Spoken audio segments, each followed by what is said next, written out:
In my book, there's a lot of genealogical research, you know, going back, Dick's family, my family, these heroic and amazing tales of people who went west. But one of the things I discovered is that Dick and Barack Obama are 8th cousins.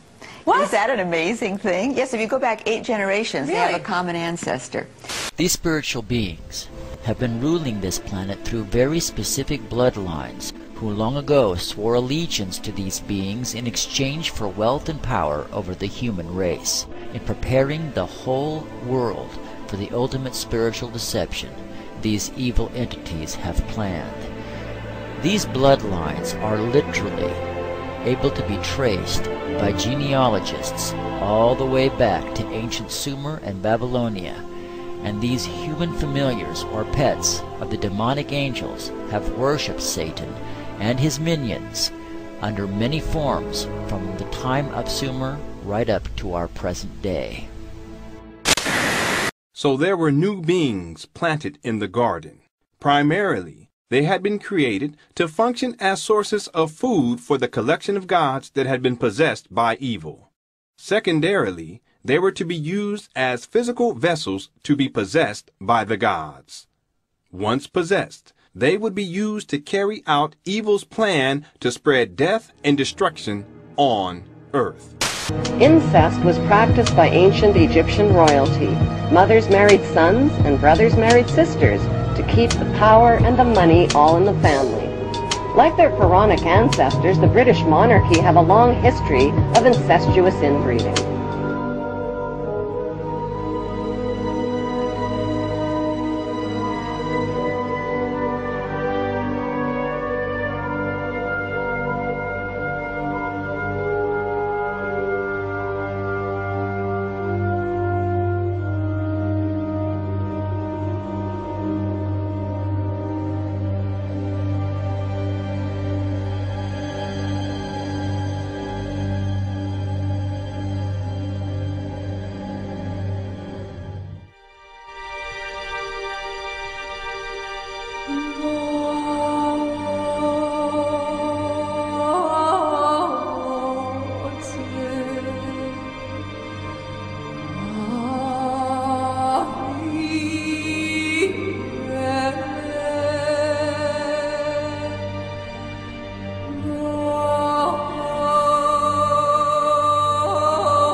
Is of an interbreeding between a non-human race, force, whatever, and humans, creating a hybrid bloodline, a fusion of the two DNAs.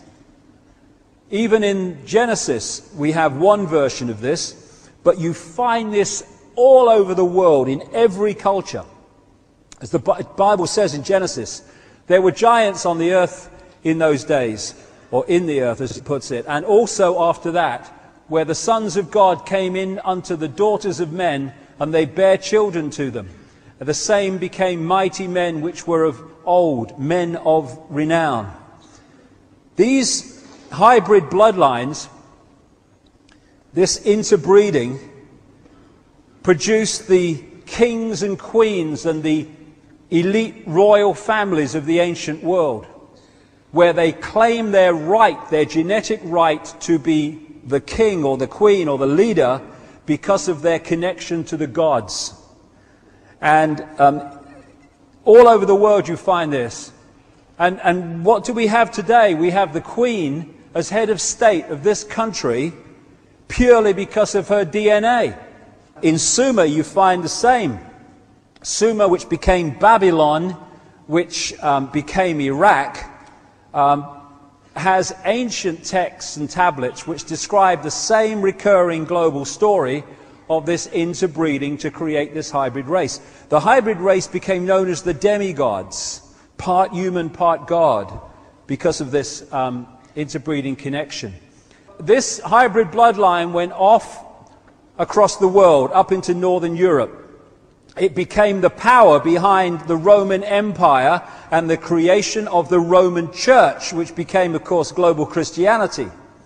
Much more about that as we go along.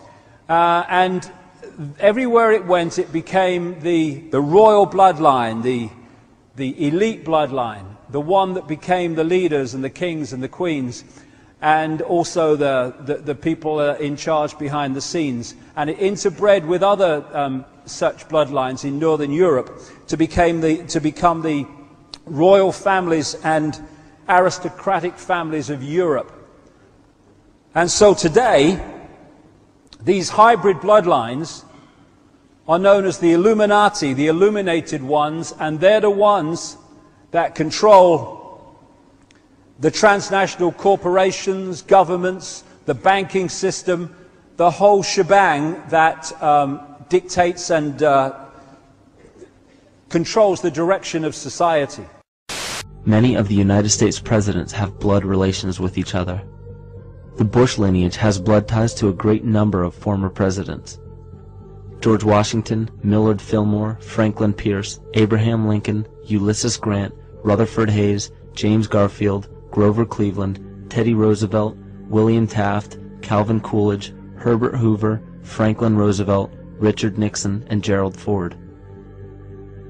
Michael Tessarion points out in his work that Bush is closely related to every European monarch on and off the throne, and has kinship with every member of Britain's royal family. Bush's family tree can be documented as far back as the early 15th century. He has a direct descent from Henry III and from Henry VIII's sister Mary Tudor. He is also descended from Charles II of England.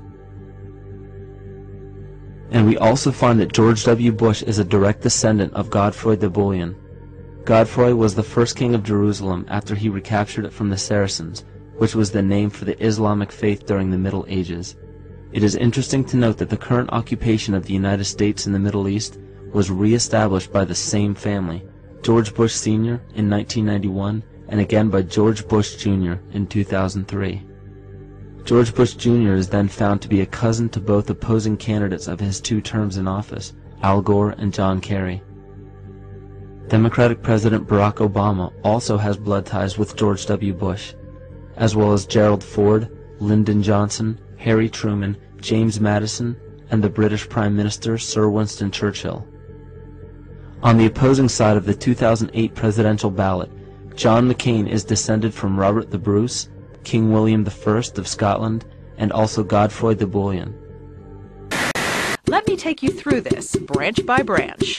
The 101st Airborne Division, air assault. Vice President Dick Cheney, the man who's only a heartbeat away from the presidency, is actually a blood relation. He's President Bush's 9th cousin once removed. Cheney's cousin Barack Obama is also Bush's 11th cousin and the 9th cousin of Brad Pitt. But we're only just getting started. President Lincoln was President Bush's 7th cousin 5 times removed, and Bush shared more than just a ballot with John Kerry. That's right, they're 9th cousins twice removed. There's also royalty in the Bush bloodline. Princess Diana was Bush's 11th cousin twice removed. And then there's this bombshell. Happy birthday, Mr. President. Sure, she may have been singing to JFK, but what about GWB? He is, after all, her 9th cousin, 3 times removed. He's also related to Playboy founder Hugh Hefner, even Pocahontas, and Vlad the Impaler. Trace the family tree far enough, and you get Madonna, Celine Dion, and Tom Hanks.